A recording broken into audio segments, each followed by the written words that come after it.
deegaanada Puntland muddooyinka u dambeeyay waxaa ku soo badanaya dhacdooyinka gacanka hadalka ah oo shacabku ay kala kulmayaan ciidamada amniga. dhacdooyinkaas oo isugu jira dil iyo waliba tacaddi ka dhan ah xuquuqda aadanaha oo loo geysanayo qofka shacabka iyadoo aysan jirin maxkamad ku cadeysay faldambiyeedka uu galay. tacadiyada ayaa inta badan ciidamada waxay ka geystaan gudaha saldhigyada iyo xabsiyada ku yaala magaalooyinka waaweyn ee Puntland iyo sidoo kale banaanka, sida uu dhowr jeer hore uu daabacay xafiiska xuquuqul aadanaha ee Puntland oo sheegay in ay jiraan tacadiyo ka dhan ah xuquuqda aadanaha oo ay geystaan ciidamada amniga.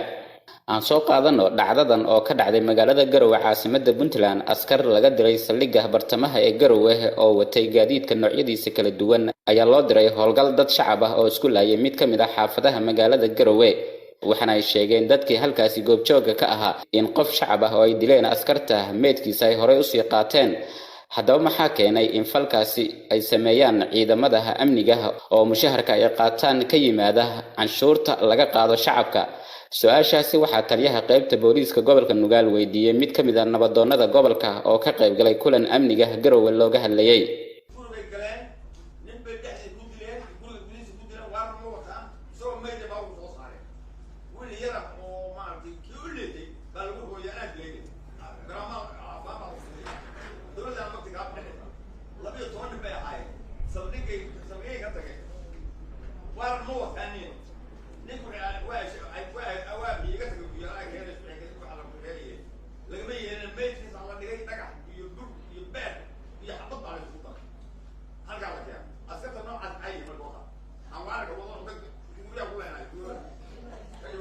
taliyaha qaybta booliiska gobolka Nugaal Xuseen Cali Maxamuud oo si kulul uga jawaabay su'aashaasi ayaa yiri: waa ku jawaabay nabadoone, waa su'aal fiican weeye. daaya dadku inay wada hadlaan waxa ku jira kalsoonida bini'aadanka, wax dhiba kuma jiraan.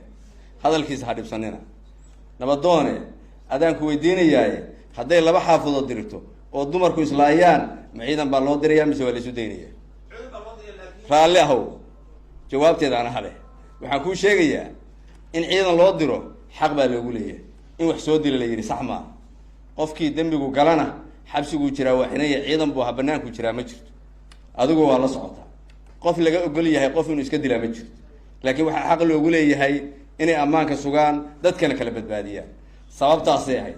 laakiin wiilka adu nabadoonka u tahay soo qabo magaalada khamriga ku gada oo ina booyaaxa hadda ka horna aan kuu sheegnay, waa kaa sugaynaa. aad baa umahadsantihi. qodobka 18aad ee dastuurka Puntland ayaa ka hadlaya nolosha qofka iyo nabadgelyada jirkiisa. waxa uu leeyahay qodobkaasi qof kasta waxa uu xaq u leeyahay noloshiisa marka laga reebo qof lagu fuliyay xukun maxkamadeed oo kama dambeys ah. qof kasta waxa uu xaq u leeyahay nabadgelyada jirkiisa iyo waliba sharaftiisa. waxaa reeban dambiyada laga galo xaqa nolosha iyo waliba nabadgelyada qofka sida xasuuq, jirdil, xarig iyo dil aan sharciga waafaqsanayn. isla dastuurka Puntland qodobkiisa 86aad waxa uu qeexayaa howlaha loo xil saaray ciidamada nabadgelyada ee Puntland. ciidanka nabadgelyada waxay u xil saaran yihiin sugidda amniga guud iyo xuduudaha dowladda Puntland, waxayna ka kooban yihiin daraawiishta, booliiska, nabad sugidda iyo asluubta. waxaana waajibaadkooda ka mid ah inay ilaaliyaan xuquuqda aadanaha oo aysan ku tacadin dadka shacabka. kuma eka oo kaliya cabashada shacabka ciidamada, balse dhanka kale waxaaba taa ka sii daran shaqaalaha dowladda ee jooga xarumihii muhiimka ahaa ee bulshada loogu adeegaya, gaar ahaan wasaaradda maaliyadda qaybteeda canshuuraha beriga. tani waa muwaadinad joogta degmada Qardho ee xarunta gobolka Karkaar laguna magacaabo Warsan. waxay tacaddi kala kulantay shaqaalaha wasaaradda maaliyadda oo jooga qaybta canshuuraha. xaq baa u leeyahay aniga meesha aan adeega ka doonto dawliga ah. haddii aan waayo wixii aan kala kulmo waan soo bandhigayaa, waana u joodayaa. taas cid aan ka baryayo ma jirto, cid aan uga aabayeelayana abadan ma jirto, cid aan u joojinayana ma jirto. taas horta yaanba la iga baryin, yaan la iigu imaanin, yaan ehelkayga loogu dacwoonin. absolutely ma samaynayo aniga. xukuumadda uu hogaamiyo madaxweynaha Puntland Saciid Cabdilaahi Deni ayaa 3 sano ee muddada xilhaynta waqtigiisa waxa uu juhdi badan u geliyay dhismaha ciidanka kala duwan ee Puntland sida booliiska, militariga iyo asluubta. waxaana tababaro ay ku soo qaateen ciidamadaasi xerada xorgoble ee degmada Qardho. muddadaasi waxaa soo baxay ciidamo la dhisay, la tababaray, lagana bedelay muuqaalkii hore ay u lahaayeen.